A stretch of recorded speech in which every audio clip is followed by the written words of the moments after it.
Asiri yakavaka parliament here yakatanga kugadzirwa chichiningirwa madhizo amugabe pamene but maprojects ekuti munhu anokontinya chienda masvingo road yacho muri kuti yeye agadzira masvingo road akakudzai kuti ndiye akaitanga ndiani masvingo road aida kutanga kugadzirwa nhasi yatanga kucherwa kudhara uchienda kunoona chirundu perfect guys, isn't it? So I think kuti vana tete ava vaifanira kumira nemuroad ende kuti vana tete masikati pamba iwo uripo kuita sei akauya nemumwe girlfriend yake pamba masikati iwo utodi iwo yatomwaunzika the ED, the official our president vari kuti iwo your president because you ungati our mutaka mautipinza munyaya I know very guys but maybe I'm only wrong but ungati our manje because our the president ukunikira kuti even the way anoshanda chibheshi no benefit vanhu vese apesa the president wao kana chero sika benefit I can't say our because nada ndisina ndomuvhotera ndenda ndimufeneka muvhotera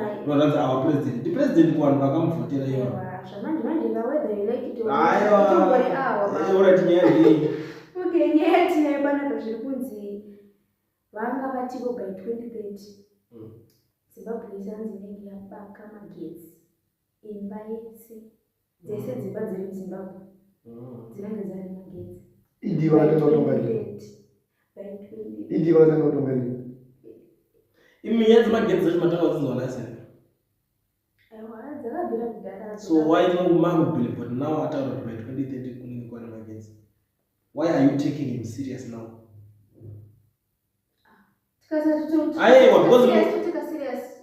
muri kuziziva kuti iye auda unobva 2028 saka ada zvavo zvavanoda kuita zvekuti abva ati ada kuti nzatonge kusvika 2030 atiti now maakuchidaira tunyaya kuti hey hanzi ada iso guys let's be serious mukutora kuti munobhiliva zvanotaura mudhara zvimwe zvacho zvoita kuti zvinhu zvisaitike because of the negativity iri muvanhu kuti vanobhiliva wakawanda chii chaanomboita chacho chero tikaita positive about him chii chaanoita chacho chero tikasava negative akagadzira roundabout masvingo road so far zvinhu zvacho tingaite sei zvipanevo redu amene unemda wangotinzwa kuti zvichikuita sei but inini zvanguka handidini mashoko angu that's all I can say because pane zvakawanda zvinenge zvimwe do you still remember aitombofamba ndagadzira parliament asi yakaigadzira asiri yakavaka parliament iya yakatanga kugadzirwa chichiningirwa madhizo amugabe pamene but maprojects ekuti munhu anokontinya chienda masvingo road yacho muri kuti yeye agadzira masvingo road akakudzai kuti ndiye akaitanga ndiani masvingo road aida kutanga kugadzirwa nhasi yatanga kucherwa kudhara uchienda kunoona chirundu kwekwe vaichera pakauya kuita sei apinda remember kuti Zimbabwe is still an LEDC country it's still low economically developed low chiko nyika Zimbabwe used to be a bread basket of Africa motor road yes but now yakatondizwa nani bread basket yakatondizwa nani so you're contradicting yourself because you're talking support at the end of the day wobuda futhi uthi ayiwa anyika ichiri low but yomboti ndo varipo let's digirikini kutozothi yakatondizwa nabo futhi yanga iri bread basket kutozviziva zvinhu because akuna makambokuita hapana inozvijegera kwese hayi dzinyaya dzepolitics gadzijambira handitizwa hapana zviperi zviripo because at the end of the day munozozotonga pamwe titori mumwe munhu the man ozvichimwe chimunhu zvachiiso chakavenga digirikini okay guys saka panapa pane chinyaya ndakambosanganawo nacho panapa kudm kwangu ndazoona kwamukandwa wezvezvikadzi antimbali jeni yangu yandinayo ndinogona kusapota kuti dzemamarriage dzitopinda nadzo here guys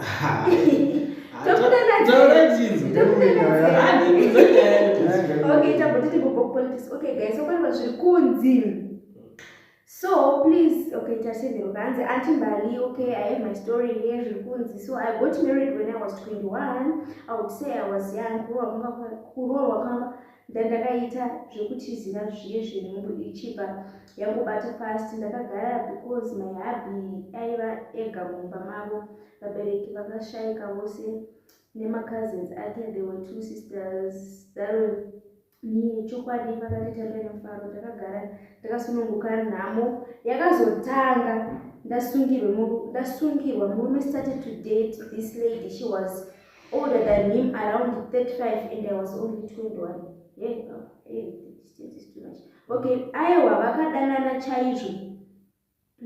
Ndakadzokera kumba, things went worse. So sezvo ndaivawo mutsva mumba, kuvhurirwa kwairwadza, so I would go back kumba tainetsana a lot of times. Pandaibuda mukadzi uyu aitouya kumba kwangu achitamba chirora, ana tete varipo. Panodzoka vaisandiudza kuzvirambidza, vaitofarira murora. Zvakatora time makore vachidanana, ana tete vachiziva, vakatozosvika pakunorora vachiperekedzwa nana tete behind. And vachiperekedzwa nana tete behind my back. Vakatonobvisa mari ine ndisina kubvisirwa. No, so sad. Tete vaitouya mumba mangu nemurume wangu. Pakatozozvarwa mwana vachitoenda kumabirthday emwana ndisingazivi. And vana tete vaitoenda kumafamily functions emurora uyu anga arorwa behind my back.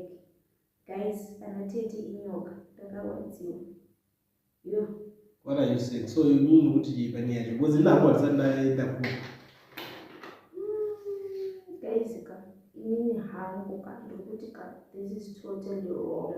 Ana tete ava how come zvekuti vainotambira murora, ivo vachitozoteva murora aripo padhini, ende ivo vachibvumidza futi brother yavo kuti iite mumwe mukadzi iye aripo. Ava pamusoro pazvo let me ask you something.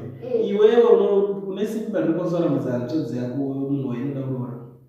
Kana ndizoti hanzvadzi yangu ine wife ine mumwe mukadzi. Yes. Saka unoita zviviri zvokupinda musketi mahanzvadzi. Aiwa handizopinde but ndinongomuonesawo kuti because anogona kudza kuti musketi pana zvazisufapo yoti. Aiwa no.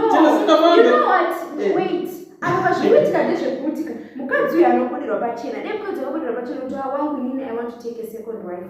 Maybe aizviaccepta ogara. So are you saying kuti varume vanofana kukumbira kuti ndorora mukadzi wechitu vanofana kukumbira but kungomuonesa kuti muonesa kuti okay fine. Tomboti varume ndozvavari handiti tomboti for now okay murume obviously they are following the majority of them. Yes, majority of them vari kungodaro fine hande kuna natete.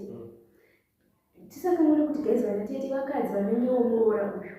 So vana tete ava according to my own opinion I think kuti vaifanira kuita sei kunoudza makoti uyu kuti makoti zvakamira so but aiwo vakatodecide kutoroperekedza hanzvadzi iye murora wachatoriwo pakuti kudii murora angasingawirirana natete kana tete vakatomutsvagira zvirikumufikisa naye ivo vana tete vaifanira kugadzirisa handi watoti kuti murora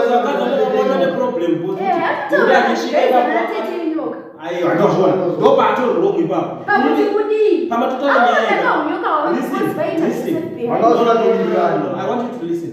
Pawameripotana nyaya yeseka ndatobatikana nini because I stand for the girl child inini I represent the girl child ndovamirira pese titi because vanhu vekuti vari vulnerable most of the times but pandazonzwa language yekuti varume inyoka ndapanditoziva type yegirl child yatikudhila nayo chani yachinonzi handinzwaro saka murume akabva tinotora mukadzi muhombe kwaariye kunyatsomuprova wrong kuti chokufunga nacho chokutemba chacho I don't care.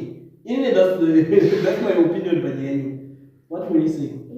Point of correction, I should have told you guys and I take it in your iye nditete futi anakutoti varume inyoka because atozototi varume unhu hwawo iye nditete futi saka inyoka iye anokuita utete kwakai futi hanzvadzi yake ikatororawo iye iye iye hakwanisi hanzvadzi yake hatikwanise kumisa hanzvadzi according to my own point of view inini yangu ingori panana tete apo kuti cause it's not good for this morals mental health kuti onai family iyi akauya and then apashaya kana wana anomira naye wekutiwo anoti okay fine murora zvinhu zvakamira so it's of course everyone is not perfect guys isn't it so I think kuti vana tete ava vaifanira kumira nemurora ende futi vana tete sometimes toziva vana tete vasikanyari I don't know much about marriages guys but I'm just giving my own opinion but of course hapana munhu ari perfect but vana tete vaifanira kumuonesa kuti murora wotongomudira banga kutongoti iwewo ukabaiza pakati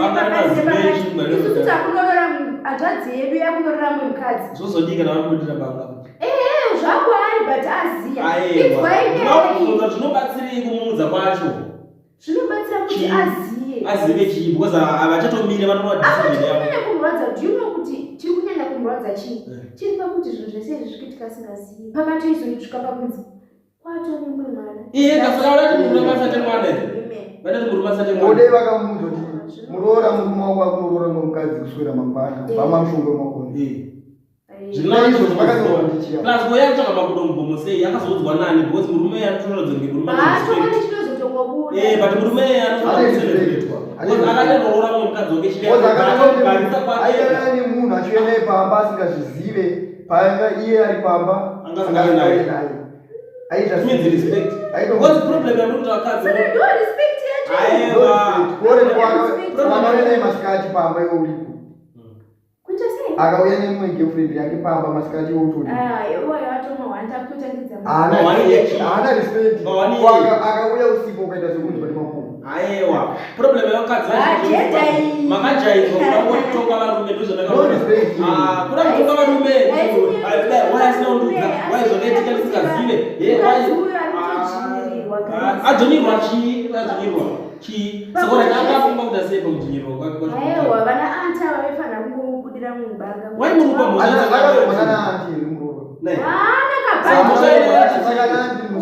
tongoti wadaita kumaendo zvavari aitika konga tichiendeka kunana anti vachoapa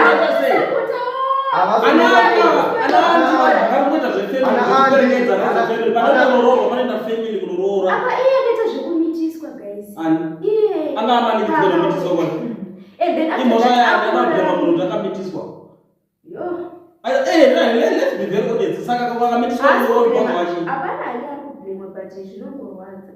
ndatotadza kumirira vatoti hanzi ana antimbwa no inini totomirira girl child zvekudaro but paatanga kuti ana antimbwa ino I don't like munhu akadaro nezvimalanguage zvakadaro kune vanoti handinzwanakaisa musoro vakatonoti akatora mwana wevanhu akatoita mwana enstaff anditika ototi ngatimusiyei titonorora mumwe toita vakausingawirani angari stubborn muroro ndochokwadi vakamushandisira imwe nzira iri wise angari stubborn muroro ndozvakaamurora yanga stubborn anga asingarespect anatete kune chimwe chimurora chekuti chikasvika pamba achibikire futi anatete wacho chiramba chakasitika cheda totira futi kutovaseparata semarelatives hama nehama hatina mberi kuti vanora sometimes vanodaro but I don't think kuti she deserves this case. Munoziva here like because dai anyazoexplaina nyaya yacho iyi nyaya iri one sided saka isu patatoonzwa iri one sided achitata akatete nyoka hashtag akatete nyoka achitata napatatoti right isu gatichimirira side ratisina kunzwa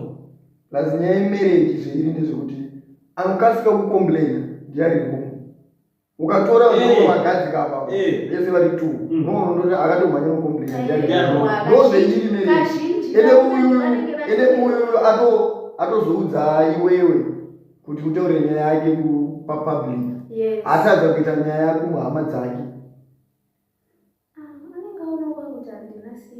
hama dzake hadzina sei pamwe dzaitomupfuura achikuita ustapori pamwe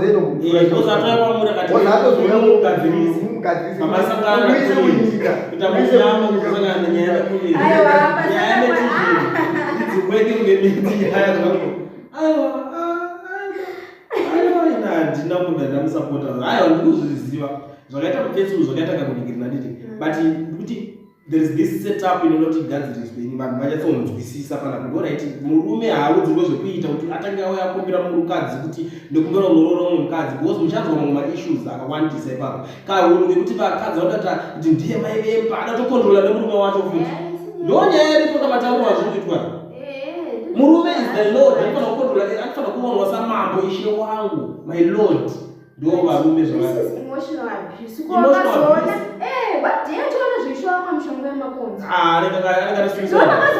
kare zvekuti bhebhe rako rarorwa chichichichi iyo apa patita kuti zvoni zvoni unzwa kuti mufesi wako arora apewa unororwa apa mukugara mese muchishona munonzi akuna murume anokura ndekuti wakambona murume achimhanyiswa chinzi ndekuti wakambona murume achimhanyiswa chinzi ure ukakana uchikuziva hakuna asi 99.9% hakuna munhu anozokure but mukadzi ndo uri chandoweza tachingoti ino ndo anonzi ma-forced marriages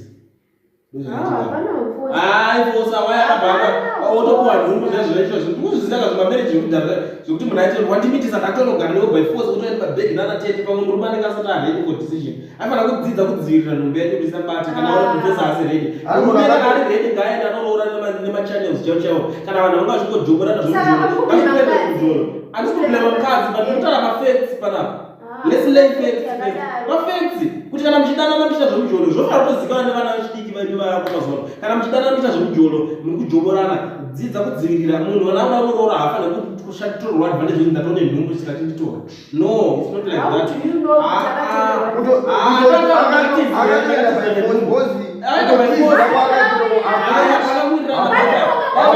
murume aenda chero nepondo unonzi mukwasha muromo unoenda aiwa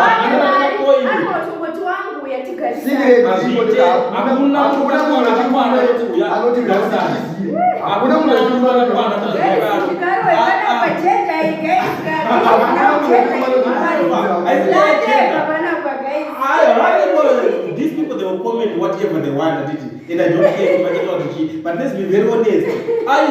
Hakuna murume anotogarisana vakadzi ndakutouya vakadzi vanotokutorera kana vamwe vakadzi vemuraini votouya kutoti ndiana tete vangu kuti vakuise pressure kuti waiwa unomonya kuti utizirwe iriko nyaya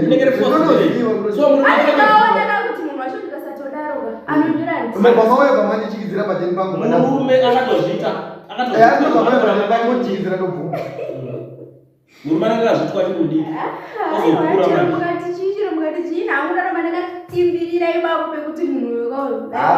ndinoziva chero kuti vakadzi ndovandoitisa varume zvinhu zvakadhakwa zvinorwadza kana varume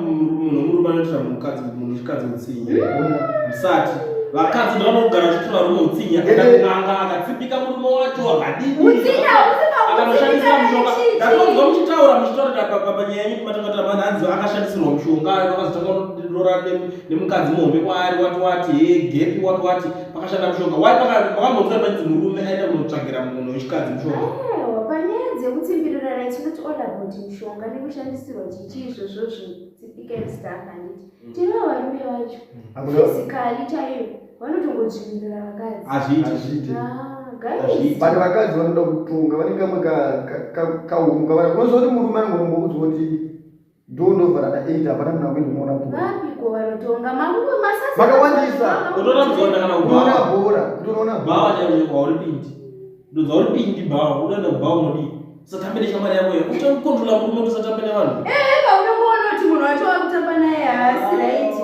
there's no such a thing ndo vanozvitanga zvezvezve munhu obva azotrena munhu akatrena manje akuchitanga kunikirina aiwa ini zvangu amene muneonose ini ndangotongotaurawo zvangu pangu pandaona ndi panokwanisa kutaura I don't know if you have anything panyaya tigare tangodzibata because nhasi ndatitori muchiki maita munyama matiri muchiki kuuya nenyaya idzi kuna client obvious futi unozotokuti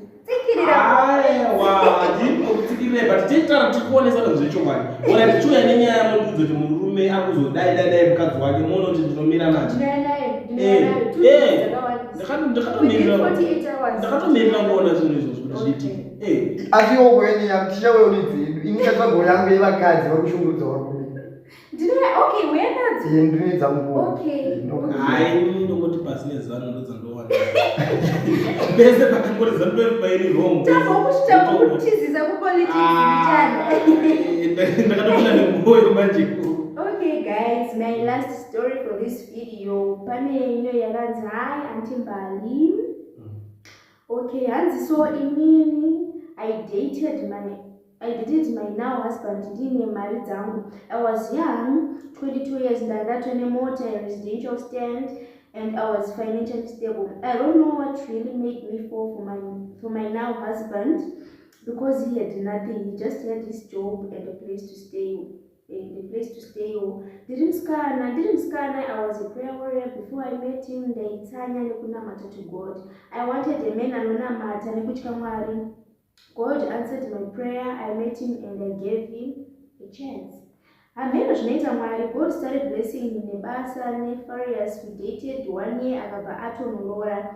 Tete andimbali ndakarongerwa bridal shower nemasisters angu, but somehow his sisters anatete havana kunyatsogamuchira. I don't know, maybe because I had zvinhu zvangu.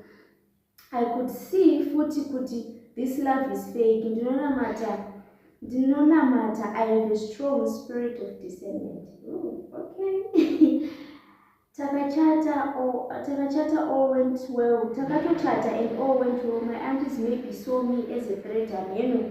Marriage yakapotea parara. I thank God my husband loved me for the fact that I love him at his lowest. Now God is blessing us. Tatone zvinhu zvedu asi anatete vanoziva kuti ndiramba nina happy. Vanenge vachitaura all the negative things about me, and some of them are not even true. Vachitaura zvakasiyana siyana, and chinhu chaita kuti ndinyore this story kwamuri Antimbali, it's because of Hansi. Ndakabva ndabvarurirwa macertificates angu ese nanatete. Hashtag anatete inyoka. Akaona chibharura here. No. Because kana akaona no guys, let's be reasonable. Anatete akanyatsobhara macertificate. Yes, akaona Zvinosungisa. ngaende police. It's a crime. Ngaende police. Why vachita ndoni yakachitaura vakadzi muti vanotoenda jealous pachavo mukuzviona. Vachinyange ndakashanda nesimba akatosumudzira dhatirombera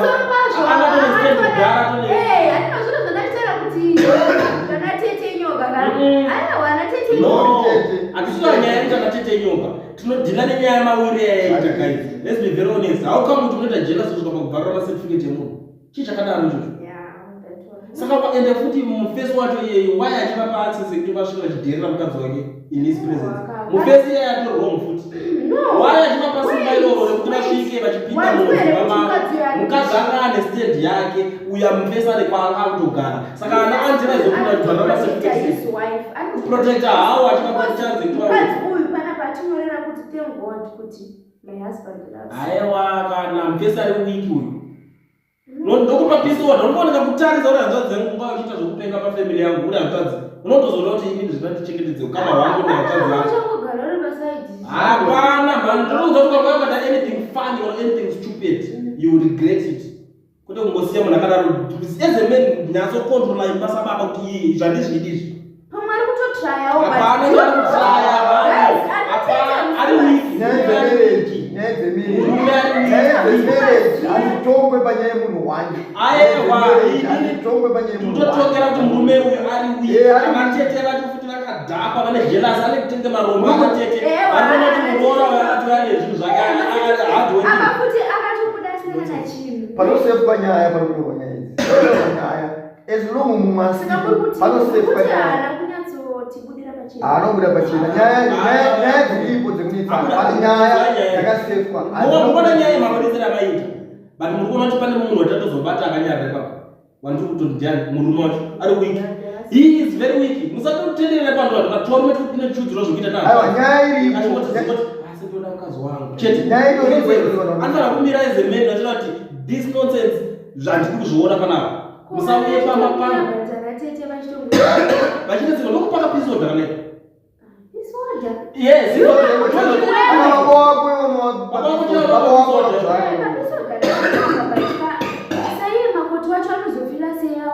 anofila seya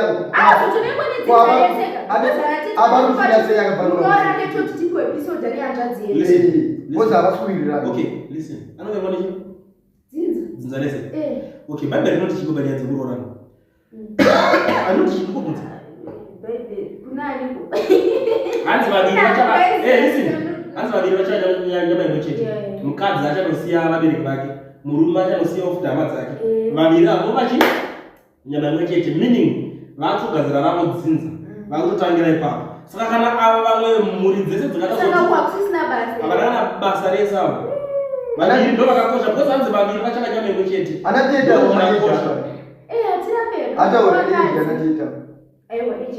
pamwe anateta vantu vakatorogofuti. Aiwa, vanenge vakasaurwa vari ten soja akadzoswa. Saka vanotajela